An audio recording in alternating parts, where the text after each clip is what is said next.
ሰላም እንዴት ናችሁ? ዛሬ ማለት ነው በጣም የወደድኳትን የቡና መጭመቂያ ቆንጆ አድርጋ መስራ። በተለይ ደግሞ መስሪያ ቤት ያለ ቡና ምናምን አይመቸኝም የምትሉ ሰዎች የሚቀጥንባችሁ የሚወፍርባችሁ ራሳችሁ እንደምትፈልጉት አድርጋችሁ አስተካክላችሁ ጨምቃችሁ ለመጣት አፍታችሁ ለመጠጣት ማለት ነው። ቆንጆ የቡና ዱቄቱን ይዛችሁ ሄዳችሁ የፈላ ውሃ ብቻ ነው የሚያስፈልጋችሁ። ከመስሪያ ቤት የሞቀውን ውሃ ፍስስ አድርጋችሁ እንደዚህ አንድ ማንኪያም ሆነ እንደምትፈልጉት ታደርጉና ማለት ነው እስከ 3 ስኒ ድረስ በቀላሉ እዚህ ጋር ላይ የፈላ ውሃ አለኝ እኔ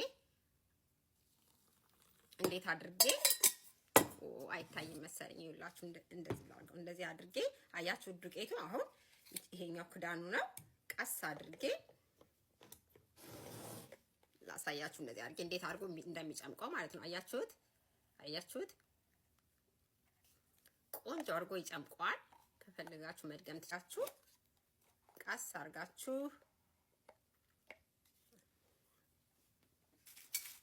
ላሳያችሁ።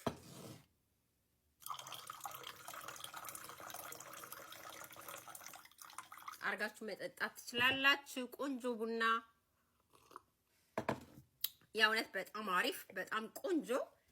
ስለዚህ ይችን ከታች ማለት ነው ከዚህ ቪዲዮ ታች ላይ ሊንኳን አስቀምጥላችኋለሁ ገብታችሁ በጣም ርካሽ ናትና በጣም በቤታችሁ ራሱ እንግዳ